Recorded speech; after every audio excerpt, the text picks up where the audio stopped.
Okay, good evening everybody and welcome to the first 2024 meeting of the Executive Scrutiny Board. Can I wish you all a very happy new year. So I'm Councillor Matthew Eyre, I'm Vice Chair of this board and filling in for Councillor Poulter for this particular meeting. So I'll start our way through the agenda. So first of all, if we've got any apologies, I know we have apologies from Councillor Poulter, Councillor Phil Ingle and Councillor Lindsay. Do you have any more? No. Oh. Sorry, Chair, I think Councillor Holmes, is running slightly late. Okay, thank you. I can move on to item 2, late items to be introduced by the Chair. There are none for this meeting. Item 3, declarations of interest. Anybody have a declaration of interest? No. Okay, item 4, minutes of the meeting held on the 18th of December 2023. Can I have, first of all, any issue with the minutes at all? No. Can I have a proposer for the minutes? Councillor Bolton. A seconder for the minutes? Councillor Mulhall. Okay, thank you. Okay, item 5 is the forward plan. Anybody any comments to make on the forward plan at all? Councillor Kerr. I'm just going to mention again that we have several items on newly onto the plan, which could have been on the plan significantly sooner, some of which are being considered tonight. The most obvious one is the tax base, which I can predict that next year, for 2025-26, we will require to agree our tax base. We could put this on sooner. Okay, thank you, Councillor Kerr. I know that's something that's been raised before, and I'll take that way to discuss with Councillor Poulter as the chair of this board, to have the discussions with anybody relevant to do so. Okay, any other comments on the forward plan at all? No. Okay, thank you. So move on then to the onto the Council Cabinet agenda then, won't it, Stephen? Next? Or... Apologies, so move on then to item 6, the Council Cabinet responses to scrutiny recommendations. Again, Stephen, looking to your guidance on this one. Yeah, well, I've got nothing further to add, Chair, other than the responses that are listed at Appendix 1 from the Cabinet meeting. Thank you, Chair. Fantastic, thanks, Stephen. We're all happy to note the responses we've been provided with. Fabulous, thank you. So move on then to the Council Cabinet agenda for the Council Cabinet meeting on the 10th of January 2024. First item on there is the Council Tax Base 24-25. And Alison, I believe that'll be over to you. Thank you. Alison Parkin, Director of Finance. So we've got here the Council Tax Base report for 24-25. The Council's got a legal requirement to calculate its Council Tax Base for each financial year, and we have to notify our preceptors, so that's the Police and Crime Commissioner and then Derbyshire Fire and Rescue Authority, and we have to do that by the 31st of January in the preceding financial year. So the Council Tax Base, it's an estimate of the number of domestic properties expressed in terms of Band D equivalents for the Council's area. And it's a critical element of the budget planning process in terms of calculating that Council Tax Base. You'll see in the report that the Council Tax Base 24-25 is 71,844.12 Band D equivalent properties. And that's compared with a figure of just over 71,000 for 23-24. So this is a slight increase in the council tax base.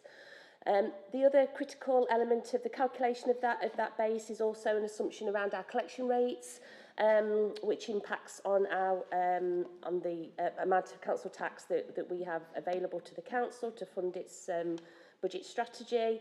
And for this report for the next financial year, the assumption for the collection rate is 97.4%, and that's an increase of 0.2% from the council tax base assumption that's in the current financial year.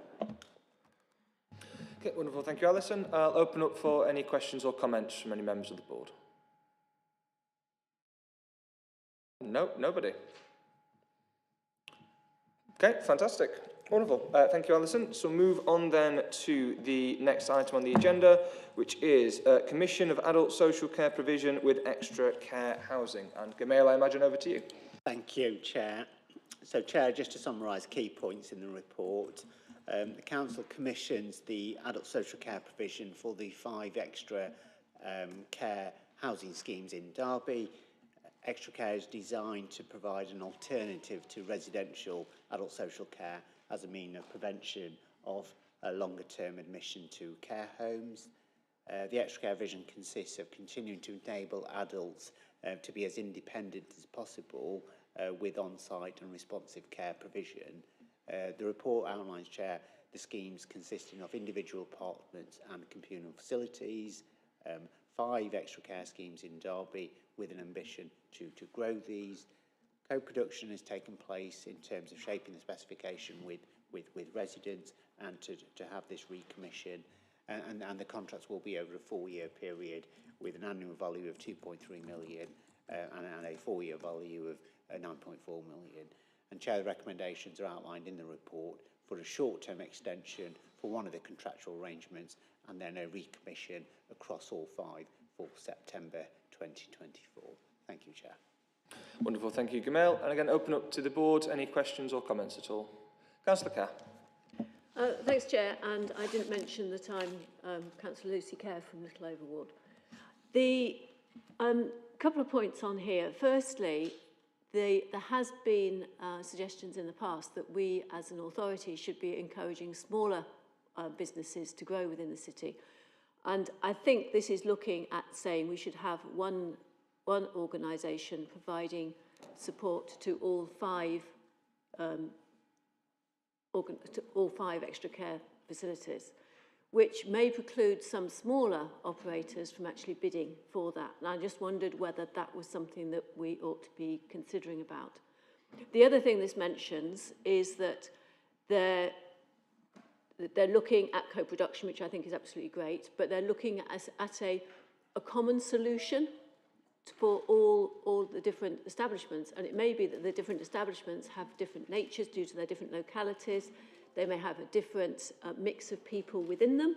And it might be that they're actually some of the concerns, some of the issues that have been raised, as mentioned in paragraph 4.4, could arise because we should be looking at differentiating the provision for the different establishments rather than having a feeling that one size fits all.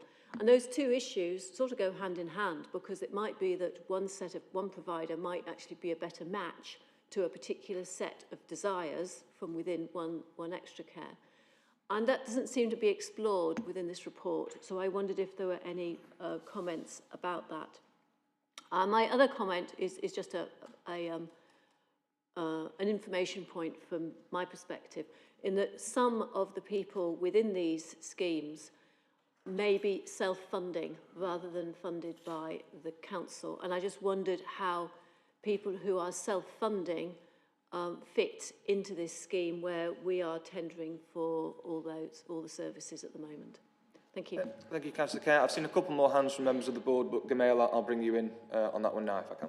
Yeah, thank you, Chair. In terms of more than one provider, it certainly is. There'll be a full commissioned process to be followed, and it depends what comes back from there. But there isn't anything set in stone in terms of having just one provider, and actually one provider is probably unlikely because of the city that Derby is, in the sense of scale and size, and we tend to have multiple smaller providers as well. So just to clarify that. In terms of differentiation, I mean, the residents' concerns or opportunities to refine the specification have taken place within the parameters of extra care. So there isn't a one-size-that-fits-all, but the board parameters of what it is we're seeking to procure is within that context. And I know there's been detailed engagements with residents across all 5 in order to ensure feedback quality of fit. And I guess some nuances or flexibility around individual schemes, but within the parameters of what it is that is being commissioned within that contract across all 5 for consistency.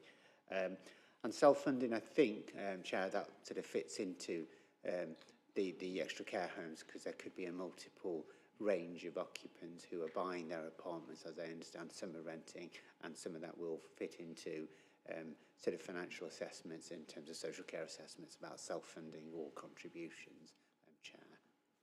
Okay. Thank you, Gamal. Councillor Kerr, so your hand go back up. Yeah, can I just come back on that last point in terms of these aren't care homes, these extra care establishments where individuals may be needing different amounts of care. But if we are commissioning it all, there must be some mechanism by which people who don't qualify for funded care are being expected to pay towards that care, or maybe partially paying towards that fare. And I don't, just a bit more clarity about how that works would be helpful. Thank you, Chair. I'll take that back, Chair, if that's okay, to get a little bit more detailed understanding, and then I'll come back to Councillor Kerr on that. It'd be easier to get those detailed information. Okay, thank you, Gamal. Councillor Rawson, your hand was next. Thank you, Chair. The reason that this report's coming to Cabinet, it says in 1.2, is because the previous contract was terminated earlier than anticipated. Which is obviously not a good situation to be in, really, and to be avoided if we can, because of the potential disruption to the service, and may unsettle the residents if they don't know, if they think there's going to be a change in the provider. And also it obviously takes time up of officers who are having to then go through the tendering process again earlier than would have been necessary. So I just want, I don't know the reason why the contract was terminated early, but have we done any sort of research on that to try and understand that, to help make sure that it doesn't happen again? It is quite often the case that bids go in and then things change and providers aren't able to offer the service at a particular level. So that was my first question, really, for any learning around that, to try and make sure that the contract isn't handed back again. And secondly, in terms of the quality of care for the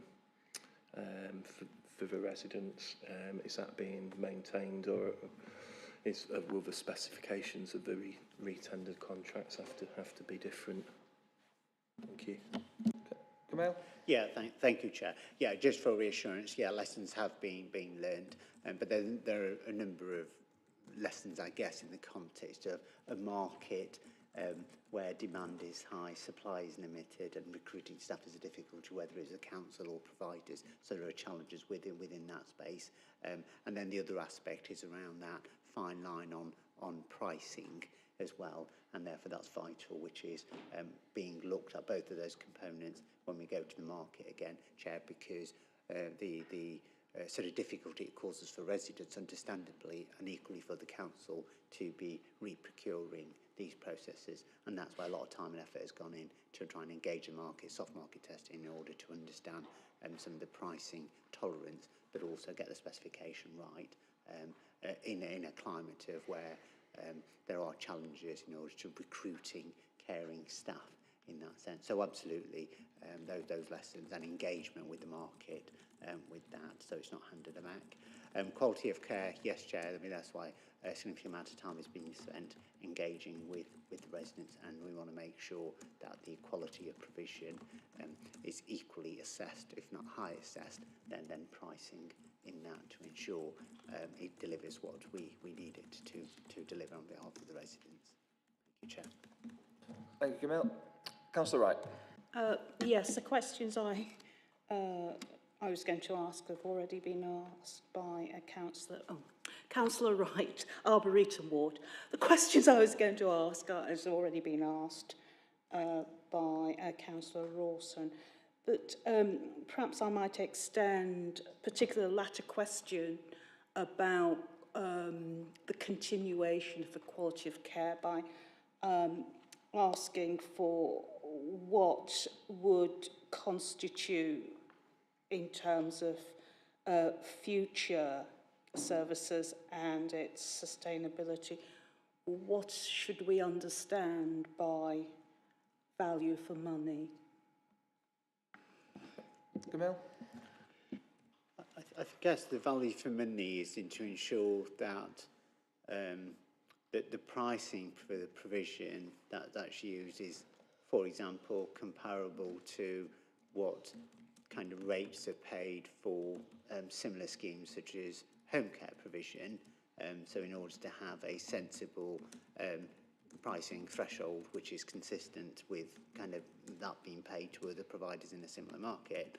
But ultimately it's not just about pricing, it's around pricing, but as well as dealing with some of those issues that have been outlined with the previous contract and the residents have outlined, because there have been gaps in some of that provision that the previous providers have or haven't provided. So we need to start from the specification and then get into pricing, but to ensure that there's a consistency, so it isn't pricing that overrides everything in relation to quality provision, but some benchmarking done around comparability, for example, with home care provision and for example, at the other end on residential provision. Okay, thank you, Gamal. Councillor Martin, and can I just say it's very nice to have a cabinet member with us for executive scrutiny for one of the reports. So, Councillor Martin. Thank you, Chair, and thank you for your comments, everyone. I think that's really helpful. Some really good questions from Councillor Kerr and Rawson and also Councillor Wright. These are, you've all raised real concerns and points that are very important. And so Gamal has answered your questions really, but I just wanted to say one, thank you for engaging with this because it is extremely important. The extra care facilities that I've visited, I haven't visited them all, I have visited quite a few of them, about 3 I think out of the 5. I really like them. I think they're really excellent places and I could envisage living there myself one day, and I think that's a real test, isn't it? And I think there was some tensions in the model to do with the ownership of those places being from one organisation and the people offering the care another organisation, which is in the model from the beginning. So we've inherited, you know, there's no one's fault, it'll just be how it was set up. And there is a concern about the market, as Gamal is saying. So we are aware that there's a fragile market in Derby, that we don't pay, relative to other authorities, we don't pay high amounts for care. But what I would say is that we did give a 6 to 7% increase in the hourly pay for care last year. That same amount is in the budget this year, and we are honouring covering the costs of the national living wage in full. So whilst there are tensions in the market and there is a balance to be struck between how much you can pay, because we can only pay so much, unfortunately for funding reasons, and the service that we can get. But I'm confident that Gamal will look at the bids we have and select the best bid, particularly with an eye to the sustainability of the market, because that's an issue for us, and that's an issue also, Councillor Kerr, with employing smaller organisations, which we do, and which is in many ways a good thing. But if they're small and local, you know, we have to ask, will they be here in 10 years' time? Which is not to say that it's not a good thing to employ them. It's just there are various factors at stake in Derby. So we're on very little funding, we're trying to cover them all. But so I just wanted to thank people for their comments. It is really nice to have the engagement because it is really difficult to kind of meet all these demands, but we do our best, and all with the interests of the residents of the extra hair combs at heart. But thank you very much. Thank you, Councillor Martin. Any further questions, comments or queries from anyone on the board? Councillor Wright. Yes, Councillor Wright, Arboretum Ward. Just looking at the socio-economic implications and some of the the narrative and parameters that are noted there, I just wondered, there is the mention, the concept, the notion of inclusivity. This inclusivity, is that also inclusivity with respect to aid? But is there inclusivity with respect to cultural needs? Are those, is that aspect factored in when one is looking at socio-economic factors? Thank you. Gamal? Thank you, Chair. Yes, it is in the context. So, for example, in terms of diversity, in terms of residents that may be using these facilities. So, absolutely, Chair. Okay, any further comments, questions or queries from anybody on the board? No, fabulous. In that case, thank you, Gamal, and thank you, Councillor Martin, as well. And we'll move on then to item 10, which is houses in multiple occupation, proposed Article 4 direction. So, Paul, that'll be over to you, and I promise not to ask you anything about Erewash. Thank you, Chair. Paul Clark, Chief Planning Officer. For those members who haven't been on Planning Committee, maybe for those that have, and I excuse me for the planning speak in this, an Article 4 direction is a special planning regulation that removes or restricts permitted development rights from a site or area, meaning that planning permission is required in order to protect the special character or appearance of that area. In the case of HIMOs, houses in multiple occupation, this is to avoid concentrations of such uses, often in terrace streets. Without planning permission, a house in multiple occupation can take place with up to 6 persons living together. Doesn't need to come to planning. This proposal would mean that within the defined area, they would need planning permission. Now, what we've established through evidence gathering is that there are localised complaints. This includes car parking and antisocial behaviour, along with crime, noise, nuisance and accumulation of refuse. These are the main external impacts, particularly where there are high concentrations of HIMOs. Mapping these localised complaints brings forward an area identified at the end of the Cabinet report, which takes a proactive approach to avoid pushing that problem out into further areas with similar characteristics. An Article 4 area would enable the Council to assess new planning applications for those such uses. So through the planning process, some of these issues could potentially be mitigated at the design stage. They would allow, for example, refusal of small houses in multiple occupation, where their impact or concentration will be unacceptable, and allow the imposition of conditions to limit, for instance, noise, ensuring adequate parking, bin storage, etc. It may also be that the quality of small houses in multiple occupation is actually improved because they need planning permission, they're being scrutinised. Since developers then know that they are sensitive and will seek to comply with other regulation for this form of development. So, subject to Cabinet approval, an Article 4 direction can be made, followed by public consultation and Secretary of State notification. I've spent a good 12 months gathering evidence to get to this position to say to the Secretary of State, this is where we think the problems are. The direction would come into effect 12 months later, once confirmed by Cabinet, when taking into account those representations from the public consultation. So there's quite a bit of way to go yet, but this is the first stage of public engagement. Thank you, Chair. Okay, thank you, Paul. Any comments, questions from anyone on the board? Councillor Wright. Councillor Cecile Wright, Arboretum Ward.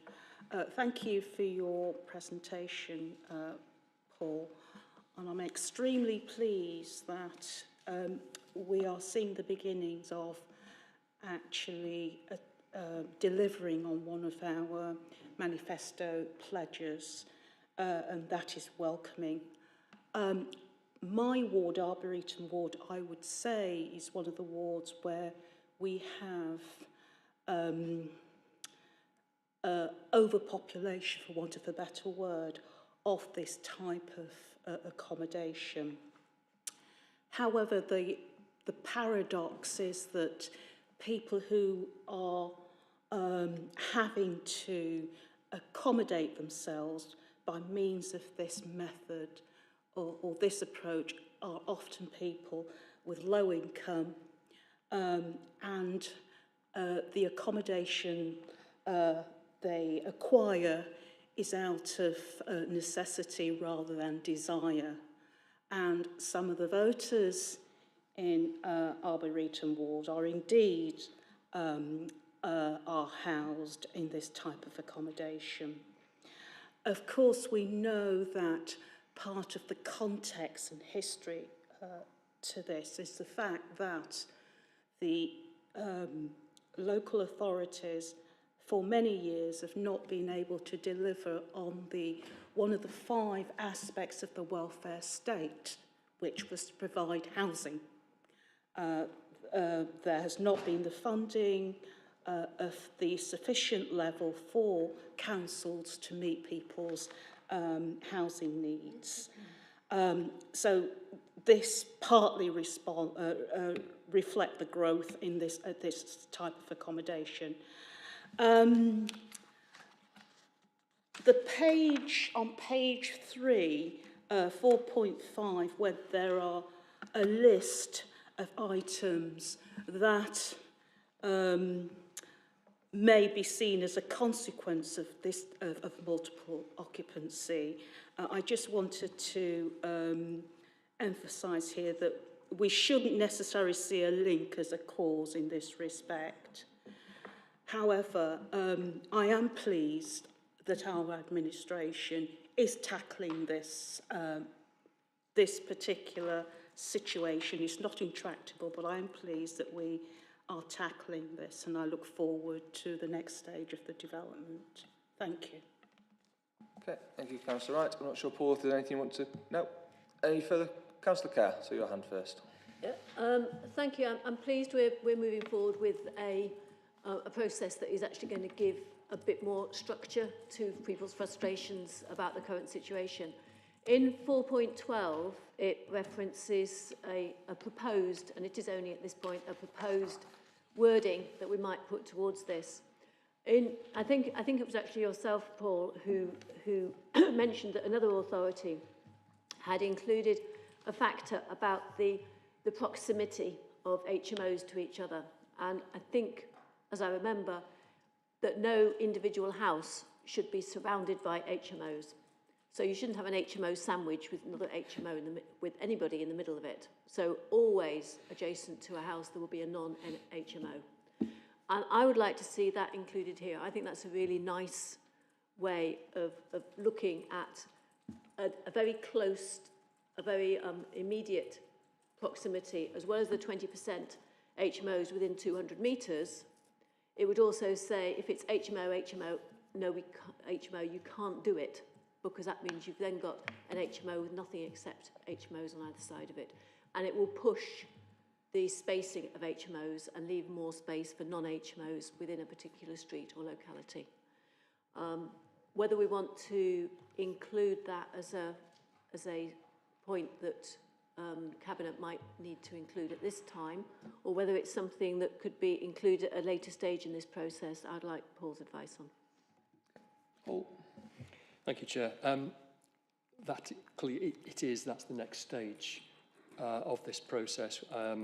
Assuming this gets accepted by Cabinet, I then got 12 months to formulate the policy, to formulate the guidance, and the one in the report is really there as an indication.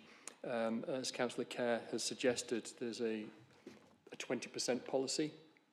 We could have no more than 3 immediately next door to each other, or the sandwiching policy where you don't have a house surrounded on both sides. So you could have all 3. But it's those sort of thought processes and issues that I'm working through at the moment. This guidance, because it wouldn't be policy till it's in the local plan, this guidance would come forward to help developers understand what they're expected to do, how they're expected to work with us after the 12-month period is in effect. And also, it's something that we would promote, get it established as guidance through the council. This is council's guidance, and then promoted through the planning local plan and local plan process. But at the moment, we're just formulating those different ideas. Thank you, Chair. Okay. Thank you, Paul. Any further comment? Councillor Rawson. Yes, thank you, Chair. Yeah, this is very much to be welcomed. Those of us who've been on planning committee will know the frustrations that we've had over a long period, really, of not being able to properly regulate houses in multiple occupation because of this. Well, call it a loophole, but it's I think deliberate government policy to allow deregulation really, so that planning permission isn't needed for a lot of these types of accommodation. So it's really positive to see this moving forward, and to give planning officers and the planning committee a much better range of tools to be able to plan HMOs so that the impact of them doesn't overwhelm a particular area. And we know some of the issues that can arise when there are too many, when there's too high a concentration of HMOs in one area. So this is to be really welcomed, and I'd just like the committee to welcome it to the cabinet really, and hope they approve it when they meet. Thank you. Thank you, Councillor Rawson. Any further comments from anybody? Councillor Cohn? If you turn your microphone on, Councillor Cohn. Yeah, the existing HMOs in certain areas of the city, so what happens with them? So are they going to have the permission, or have they got to have the license and all that? Paul? Through you, Chair. It's not retrospective. It would be new ones going forward. So the existing ones would remain existing. It is any new ones that would want to take place, we would have more control over. So it's not retrospective. Okay, Councillor Mulhall? Cheers, Chair. I was just going to make a couple of sort of generic points. The first one sort of being around, I am sympathetic to some of this. I think if it's targeted correctly in certain parts of particularly the inner city, it could have a real benefit to those areas where we have, massive HMOs, and I think we know the sort of areas we're talking about. But I also think that, HMOs do play a part in providing some housing, and I'm speaking from personal experience here. When I first moved to Derby to work for Rolls-Royce as an intern and then as a graduate, the only reason I could afford to live in Derby was because I lived in a HMO. I lived in Osmaston Road with 8 other interns when I first came to Derby, and then another HMO in Kiwi Drive with another 6 Rolls-Royce graduates. And the only way that I could afford to live in Derby was because of the housing that HMOs provided. So I think it's popular at the moment to bash HMOs, but they do, I think, provide an element of housing that the city does need. But I am supportive of, if we target it in the right areas with the right rules, as I think some of this is alluding to, it could be quite effective, particularly on dealing with some of the issues that arise from a high concentration of them around antisocial behaviour and crime and all that sort of stuff. Thank you, Councillor Mulhall. Councillor Kerr, to see your hand again. You did, thank you. And it was, I suppose, in some ways, following on from that previous comment, in that one of the other areas where there are a number of HMOs is around the Royal Derby Hospital, and sometimes also in towards Alistry from the university, which aren't included in this area. And I think it's one of the factors is that most of the properties in those areas I've just mentioned are not terrace properties, and there's a bit more space. But I think the factor that's raised in the report to say that this would give a bit more control over the management of HMOs is actually quite an important factor. And therefore I was going to ask whether the extent of the boundary is something that can also be reviewed during this consultation period. Okay, thank you, Councillor. Sorry, or Chair, or into the future, how easy would it be to potentially expand the area once it's been established? Thank you, Councillor Kerr. Paul? Through you, Chair. Once the boundary is established, it is established. We have to go through the whole process again to extend that boundary. Colleagues in Leicester, for instance, have several Article 4 direction areas around student accommodation around the university. And they found that by tightly drawing it around the problem area, It just meant the problem spilled out uncontrolled around the outskirts of it. So they're going through another process now of expanding those and in fact linking them all together around the city. What I've done is taken the evidence, because it was an evidence-based process, the evidence that we've got, and done that expansion already. So there's a bit of tolerance in there, taking it up to, for instance, the inner ring road, sorry, the ring road, and so where we know we've got similar housing types, so that we're not pushing it out. As Councillor Kerr said, the larger detached properties and semi-detached might have houses in multiple occupation, but they're not causing a problem, because the problem tends to arrive at those terrace properties where they are potentially putting too many people into one area. The policy, the control doesn't say no, it just says it gives us control to assess whether we assess it, if it's a sandwiching policy or a 3 or more in a row, it gives us that opportunity to assess that through the planning process. Thank you, Chair. Thank you, Paul. Any further? Councillor Wright. Thank you, Paul. This may not be relevant, but I'm going to ask it anyway. On the road I live, there are large detached houses, and increasingly when they go up for sale, or they're no longer people residing in them, they become nursing homes. I don't know whether that form of changing the property to a particular need is within the parameters of this, but I think that's something we need to be considering as well. Through you, Chair. It isn't within this, but it is another angle of the relaxation of the planning legislation that the government have initiated. And it depends on the nature of the care provided at the particular property. Some do need planning permission, some don't. So it can be very, very confusing. If we, members of planning committee have heard me say, okay, where's the problem? If we know there's a problem, we can gain control with the evidence. And we'd have to go through this process again. I'm not aware of significant problems to be able to do that on a street-by-street or an area basis. Thank you, Chair. Thank you, Paul. Councillor Mulhall. Cheers, Chair. Just a quick question, Paul.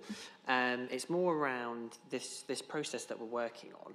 I'm just curious to understand who fires the starting gun for implementing an Article 4. Is it the council? So do council officers say, oh, we think we've got a particular problem in this geographical area, therefore we'd like to implement an Article 4, or does that sit with councillors? Do we have to come to the council to say, oh, we think we've got a problem in this area, can we please have an Article 4 to deal with the HMO issue in this particular geographical area, or is it a bit of both? Through you, Chair, I think it's a bit of both. This came from, not last September, September previous, full council resolution, cross-party resolution, and I was tasked with the role of getting that evidence. And it's an evidence base. So we might come to members of planning committee and then to full council and my cabinet member with issues on other areas which need control. We aren't, but that it can come from anywhere. Yeah, thank you, Paul. Any further questions or comments from anybody? Councillor Rawson. Yeah, just one final point, which I think is important, and to perhaps finish on, and Paul has mentioned it already, which is the opportunity that this presents for improving the quality and the standards of housing in the city, because I think if landlords and developers are having to come for planning permission, they are going to have to potentially reach a higher standard. So I think that's really important to highlight really to members of the public, to say this is a way of improving the quality of rented accommodation in the city as well. So yeah, all good. Thank you. Thank you, Councillor Rawson. Just a quick one really from myself, Paul, and just a few comments beforehand. I take a very similar stance to what Councillor Mulhall does. I think HMOs are a vital part of the city. I don't think it's ever right to demonise them. They're vital to alleviating some of the housing need we have. They're crucially more affordable than some other property options maybe for people coming to this city, whether as a student or as a graduate or any of those kind of things. And I think quite rightly this doesn't demonise HMOs. I think it quite rightly highlights some of the issues that we have when a lot of HMOs are located together. And that natural increase of people, then the effect has on amenities, it has on parking, it can have on social cohesion. I think that's quite rightly the focus of this. From the work that I know was started in September 22 under the previous administration, I'm very delighted to see that the new administration is continuing with that and moving it forward on the next steps. In that sense, I do fully support it, but my concern, which has sort of been touched upon really, is just around the map that we've got and where the boundaries are drawn.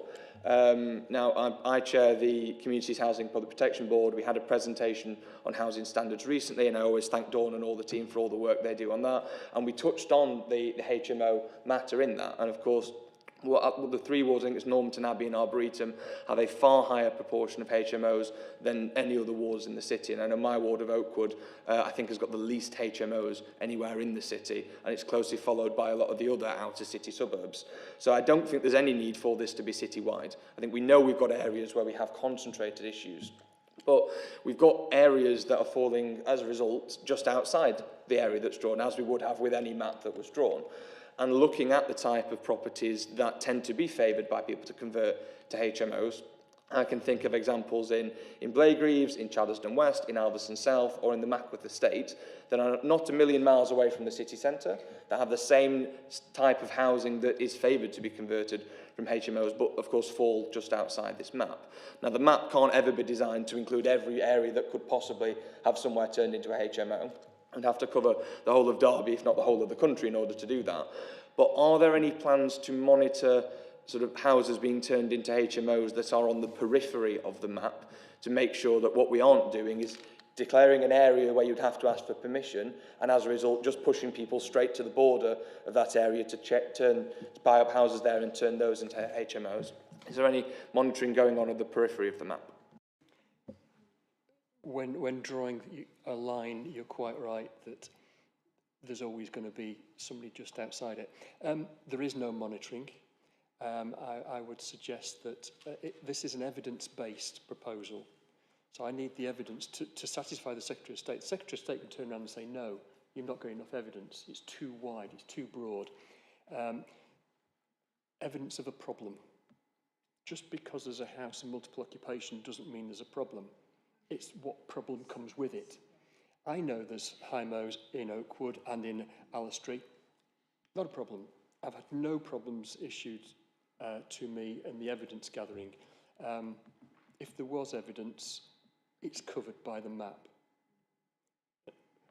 We may have a conversation in 5 years' time saying, I was right, there are more problems outside, but we will address that at the next stage. I think we need to get this under our belt and see the impacts of this and see how the quality of life improves in the city area.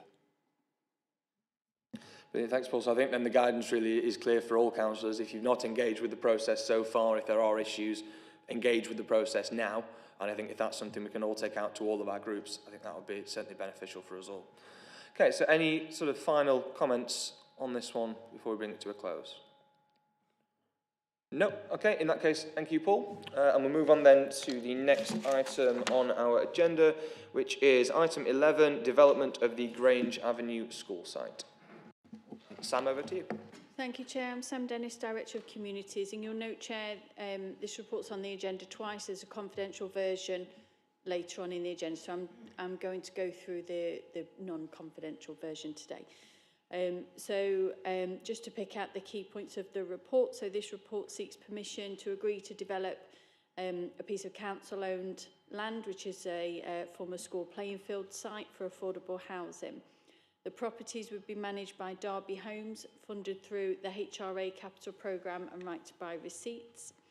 Recommendations 2.1 to 2.3 outline the required approvals for the development, the budget and the required delegations to progress. The report sets out the reasons, which include council plan priorities and the 30-year HRA business plan, which sits alongside the council plan, with the aim to build 100 new council homes per year as part of the capital programme. The report also provides some context, including that there are over 8,000 people on the Home Finder register at present, and last year we had over 2,000 homeless presentations in the year, so clearly there is a need for additional housing in Derby. This land is located to the south of Grange Avenue in the Normanton ward, and it's vacant land that is currently being managed by Derby Homes. The development has full planning permission with conditions, and that expires on the 22nd of July 2025. Section 4.5 outlines the 36 properties as 6 one-bedroom bungalows, 24 two-bedroom bungalows, 3 two-bedroom bungalows and 3 three-bedroom bungalows. All are adaptable or fully adaptable to standard.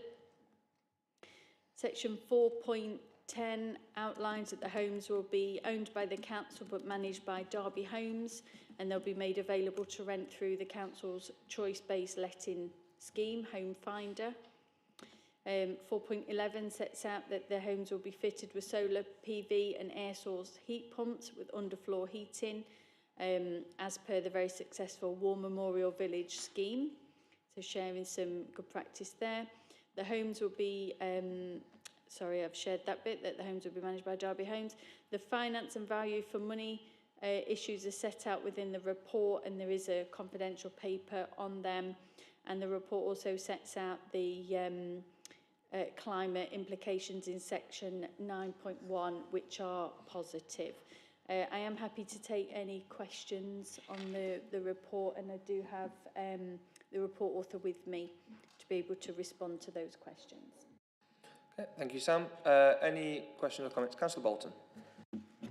Councillor Bolton, Blakereeves Ward. Yes, I very much welcome development on this site that's been standing idle for quite some time. So obviously these new homes are much needed to support people who are inappropriately housed at present. My point I want to raise is on page 3 regarding public and stakeholder engagement, particularly referring to 5.3. Woodruff Walk is in Blakereeves Ward, and as far as I'm concerned, I haven't been asked to comment on this. I haven't seen the letter that's gone to the constituents that certainly I and Councillor Amin represent at Woodruff Walk, and I'm wondering why the Blakereeves councillors have been excluded. Thank you, Councillor Bolton. Just very quickly before I bring her in, I had a similar point really to raise on 5.3, in that it mentions in the final sentence, neighbouring residents have had the opportunity to comment on the proposals through the statutory planning process, but the report then doesn't tell us anything about what residents' comments were to it. It may not have been necessary to have been included in this report, but I think for the benefit of Executive Scrutiny Committee, it would be nice if we were saying that residents have been consulted to then be told what residents' responses had been to that consultation. But I'll pass over to anybody to take either of those 2 points. Thank you. I'm going to hand over to Mark Crown, colleague, who can answer those questions. Good evening. With regard to the Woodruff Walk side, we did investigate that area as a possible entrance very early on in the process of identifying and working on the site, because we were a bit concerned that the side at Blackmore Street was a little bit congested because there's a footpath coming into it. It's a very narrow street, etc. So in exploring that, we got quite an adverse reaction, actually. We walked around there and showed people what we thought we could do.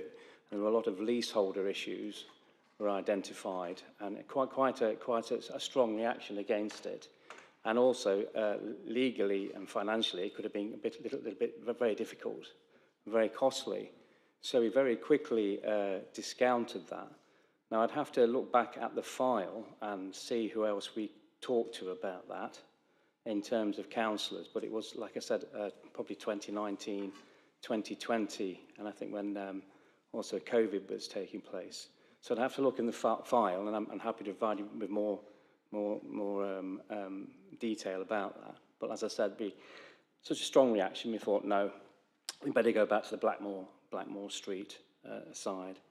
And in terms of On the Blackmore Street side, we really got quite positive results. I can again dig out those for you in the consultation and make sure you get to see them in detail if that's what you want. But there was less of a reaction on the Blackmore Street entrance, which we ultimately decided to settle upon. Okay, Councillor Bolton, if you wanted to come back on that one at all? I think the officer's totally missed my point, really. What I'm saying is Woodruff Walk is in Blaegreaves ward, and I would have appreciated some dialogue with the officers. That hasn't taken place. Councillor Kerr.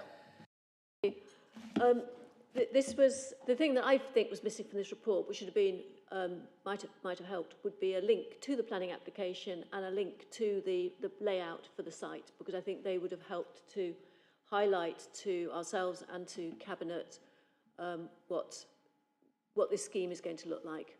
It was a 2021 planning application, so it's been on the tables quite a long time, since before Councillor Bolton was representing that area. So I'm less pressured about that, if you like.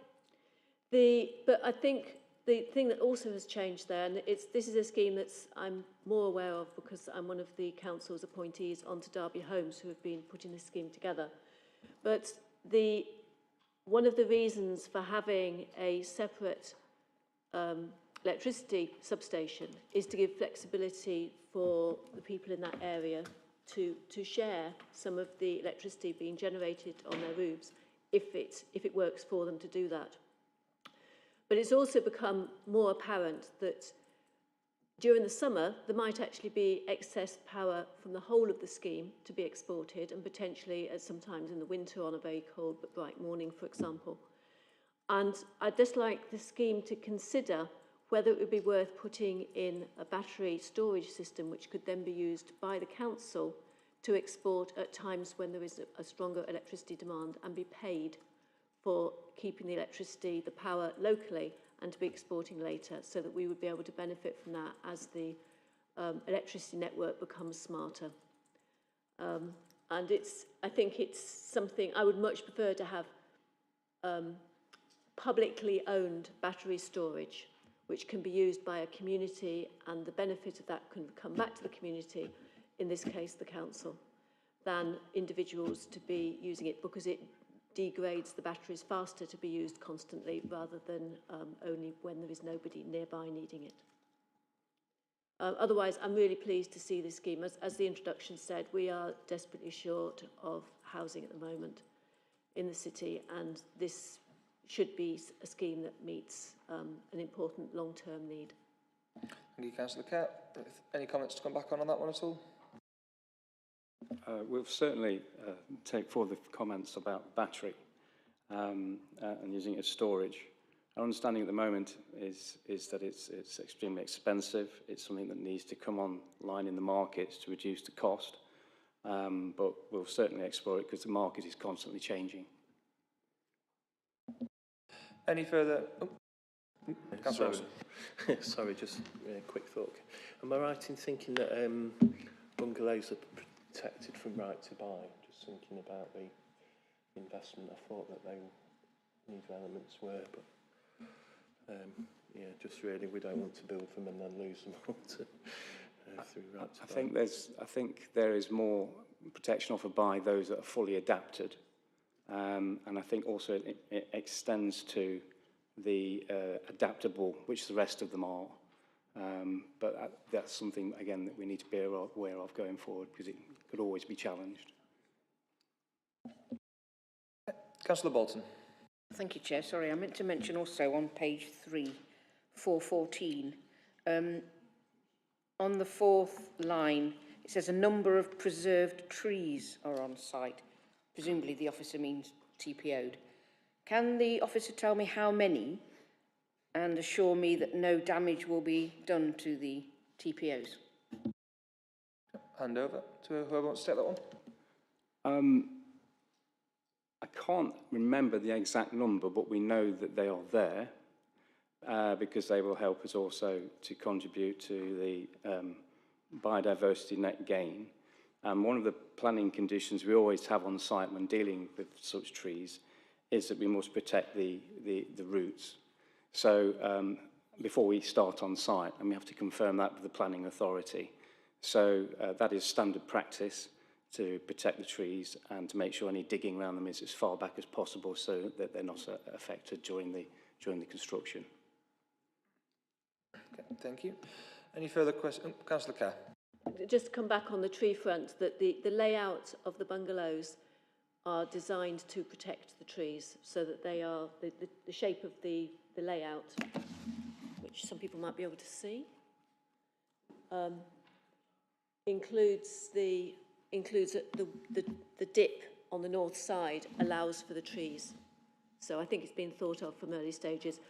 My bigger concern is that the tree planting, of which is quite a significant amount, it needs to be species that aren't going to grow too tall and then provide too much shade on the PVs that we're putting on the bungalows. Okay, thank you, Councillor Kerr. If anyone wants to come back on that one at all. Noted, and we'll certainly check the trees and how far, how tall they'll grow. It's a good point. Thank you. Wonderful, thank you. Any further comments or questions on this one at all? No. Okay, fantastic. From my perspective, I don't sort of feel the need to make a recommendation on this point, but I think for officers going forward, including some link to the planning application when it's referenced so detailed in the report, and including feedback from any consultation that's been carried out as part of the planning process would certainly be helpful to members of this board and no doubt helpful to Cabinet as well. So if that could be something that's included going forwards, I think we'd all really appreciate it.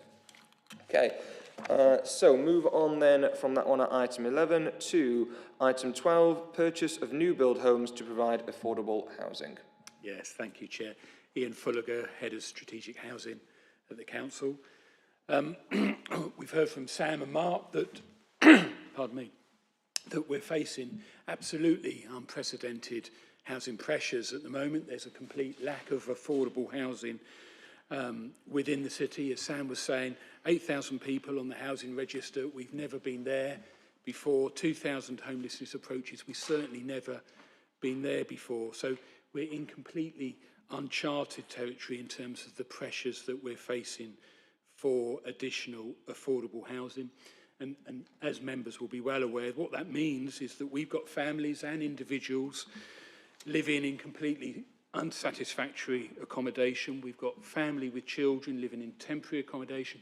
We've got families with children living in bed and breakfast for far too long. And that isn't good enough in Derby in the current time. This proposal is for the council to acquire 13 homes that have been built by a house builder. 9 of those would be 3-bedroomed homes. 4 of them would be 2-bedroomed homes. They're almost completed now. They will be completed by the end of the financial year. So if members do choose to support this scheme, we will be able to get people in those homes within a couple of months from now. Those homes will be protected by a 10-year NHBC guarantee. They'll be protected by the cost floor rules for 15 years. The right to buy was referenced on the earlier item. And these units, these homes, would be funded through the approved housing revenue account. They would be funded at a rate of 40% by our right to buy receipts. And those are the receipts that we receive when council homes are sold through the right to buy. Thank you, Chair.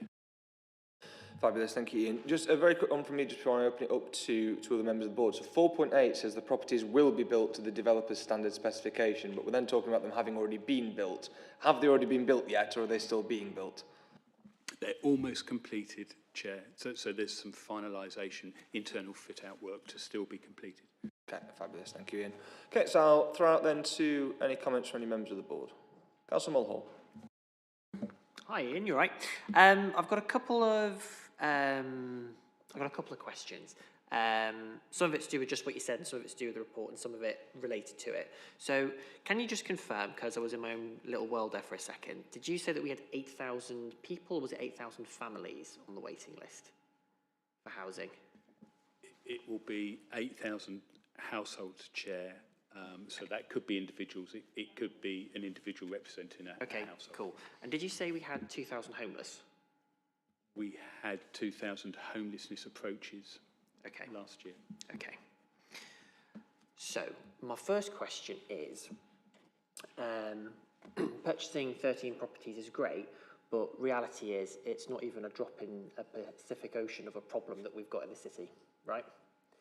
So, my second question following on from it is, it's kind of related to the report, but I'm not expecting you to give me a full answer here, but because the problem is so severe, like how on earth do we even begin to tackle this realistically? Because we can purchase a couple of homes here, a couple of homes here, half a dozen here, around the periphery of the city, whether it be in South Derbyshire, whether it be in Erewash, around the valley, or whatever.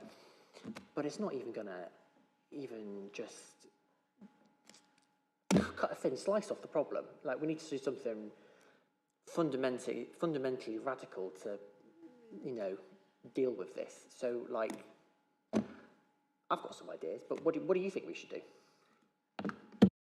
Always starts with the easy one, don't you, Jamie? Ian?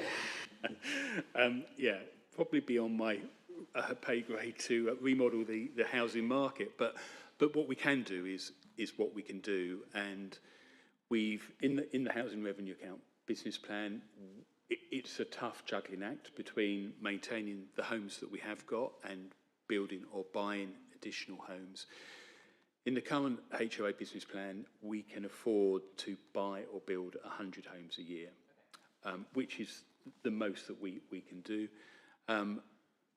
That is our financial capacity. You're quite right, Councillor. It's a comparatively small drop in the ocean, but at least we are doing what we can do. Thank you, Ian. I think it's yet another one of those that highlights the difficulty of we are so closely built up to our borders now of the city. And Paul, I can see you nodding, because we've had this discussion a number of times. We're so closely built up to the borders of the city that doesn't help us really at all in that process. Councillor Mulhall, did you have any more for that? No. Fabulous. Councillor Rawson. Yeah, just to take that point a bit further, really. The point about being developed up to the council's borders, and Derby Homes, traditionally, all our council stock is within the city's boundaries. From the report, it looks like there's nothing stopping us from purchasing properties in other local authority areas for Derby Homes to manage. So, is there anything to stop us from within that the financial limits of 100 houses? Could we buy land over the border in a different council area and develop that as a different approach? Build ourselves a little mini estate rather than purchasing off other house builders. Is there anything sort of legally stopping us doing that? Thank you, Councillor Wilson. Another wonderfully easy question for you there, Ian. In theory, Chair, there isn't anything to stop us purchasing land and doing that. I suppose we would be acting like any other registered provider in doing that. I think at that point we probably might want to have some fairly detailed conversations with those neighbouring authorities where we were going to do that. But in theory, Chair, we could do that. Thank you, Ian. Councillor Wright. Yes, thank you, Chair. I've just heard that we're almost to full capacity within the city in terms of building homes. Where are we with respect to the brown sites? Is the capacity there for building homes? I think, Paul, that's probably more linked to you than Ian, to save Ian on that one a little bit. And I think, just to clarify, a couple of comments have been made. I think the comments have been made more around being built up to the borders rather than having built on every single site. But Paul, I'll let you come in on that one. This is fascinating, isn't it? It's a great discussion. The local plan is what I'm doing. Local plan needs to provide around 24,000 new homes for the city. All those will not be in Derby. Probably 10 to 11,000 of those will be outside of our boundary, not in Erewash, because that's Greenbelt, that's a separate issue. So we're talking to our colleagues our friends at the moment in Amber Valley and South Derbyshire. Can they accommodate our need and can they split it between them? That would be the equitable thing to do. We've looked at all the sites in Derby to still accommodate, and they have as well. They've scrutinised the sites because they don't want to take our housing and build on their greenfields. They want us to take it and build up Derby. I want the city centre to build. I want housing. I want residential properties in the city centre to get the footfall for the retail. So we have scrutinised the brownfield sites, those sites which could be developed, and we're still short. We're still asking our neighbours in Amber Valley and South Derbyshire to take probably 10,000 of our houses. That's the growth of Derby, because we cannot accommodate it in Derby. And to get a successful local plan through a public inquiry, the inspector has to be satisfied that we can accommodate all our growth. So I need Amber Valley and South Derbyshire and the sites that we've identified, or we are identifying, and there's a cross-party working group at the end of this month of cross-party members where we will start talking about those sites and things we're bringing forward. We're all tightly constrained and there's a huge amount of growth, as you've heard. The demand is there, and we need to try and find that in the local plan process. Thank you, Chair. Thank you, Paul. And I think there's a good highlight as well in the other options section at 6.2 about South Derbyshire District Council's local plan and that 3,000 elements around Derby's need that's contained within that. Okay, any further questions or comments from anybody at all? No? Okay, thank you, everybody. On that one, I think I do have some slight concerns about purchasing houses from another local authority more than anything around implications on council tax, voter registration, that clearly defined boundary element of the Derby Homes bit. But we're in new times. We're in very difficult times. I think we all acknowledge the need for out-of-the-box thinking, and this is quite literally out of the box in terms of the tradition of the way we've done things. I think this opens up comments around the need for local government reorganisation around Derbyshire, and that's a topic we could discuss until the late hours, and I don't propose to do that, so you'll all be happy to know. But it does really emphasise the need for councils in this area to get together, to have those discussions, and to work out the sensible and the logical ways forward for the benefit of everybody, and especially those homelessness approaches and those that we've got on the waiting list. I think it really emphasises that need there. So, with that item concluded then, so we will move on to our other papers at this point, if I'm right, Stephen?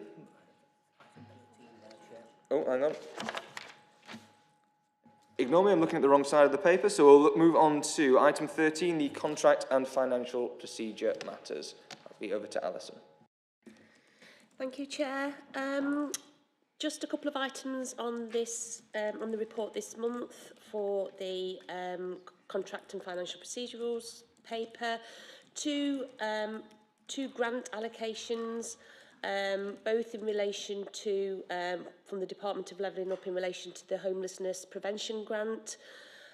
We've got just over £1 million in terms of the main grant. 1,058,000 for this financial year. The report is asking for acceptance of that funding, and this is to support the homelessness strategy that Derby Homes manage on our behalf and lead on this. And then we've also got an additional grant, a top-up grant for the homelessness prevention grant of 307,000, and that's focused on Homes for Ukraine. And that's a ring-fence grant to top up the existing £1 million grant, but with a focus on the supporting the Ukrainian cohort into sustainable accommodation. Thank you. Okay, thank you, Alison. Any comments, questions on this particular one? No? No? Fantastic. Okay, thank you, Alison. So in that case then, we'll move on to item 14, exclusion of the press and public. So to consider a resolution to exclude the press and public during consideration of the following items. We have two items on this one. So Stephen, I'll ask you to